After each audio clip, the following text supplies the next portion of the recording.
create green, equitable jobs through cooperatives, because this competitive world is only going to take us much quicker down the way of the levels. I mean, there's no other way.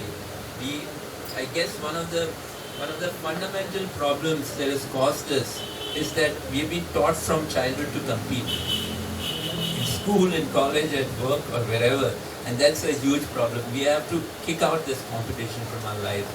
We have to move towards cooperatives, because that's the only way. Because in a competitive world, you're not going to stop. She's got a car, I got to have a bigger car. This is a huge problem. It's a big problem. It's not that she could give me a lift, but no, I need to have a bigger car. So you got all this huge problem, with us. So yeah, there are a lot of things we need to do. Some of them, like, I feel we must stop felling trees completely. No felling of trees at all.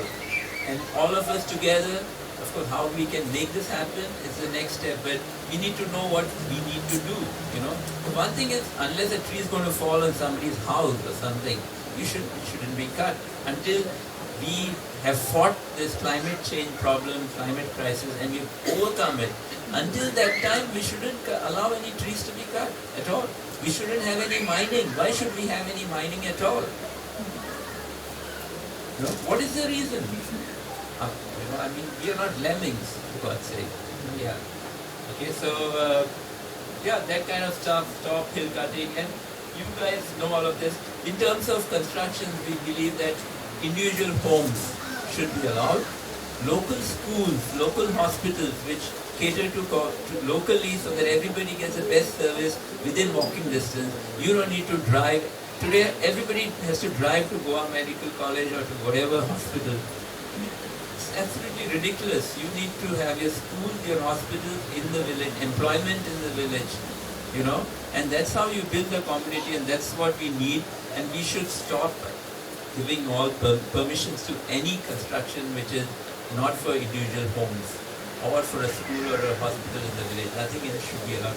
Of course, small, stuff like for small tourism that you're going to do in a small level, yeah, great.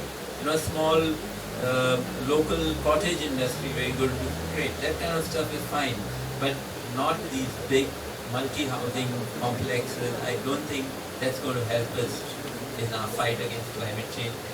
So these are kind of stuff we need to do.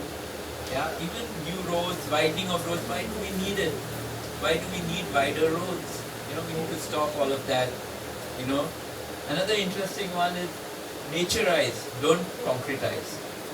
You see, this is a battle we are fighting for many years, and you can see all across Goa, across the world, across India at least, where you have natural water bodies, where you have natural water drains, and which were always lined with, natural material like rubble or laterite or mud, are today being replaced, that the walls are being replaced with concrete.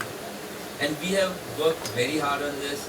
We have studied what's happening in the States, what's happening in Europe, and we have found all, we submitted to the government huge files with like over 70 case studies from the States and Europe, where people are removing concrete and putting back natural material, which was put in, I think, in the US by the Army Corps, yeah, whatever.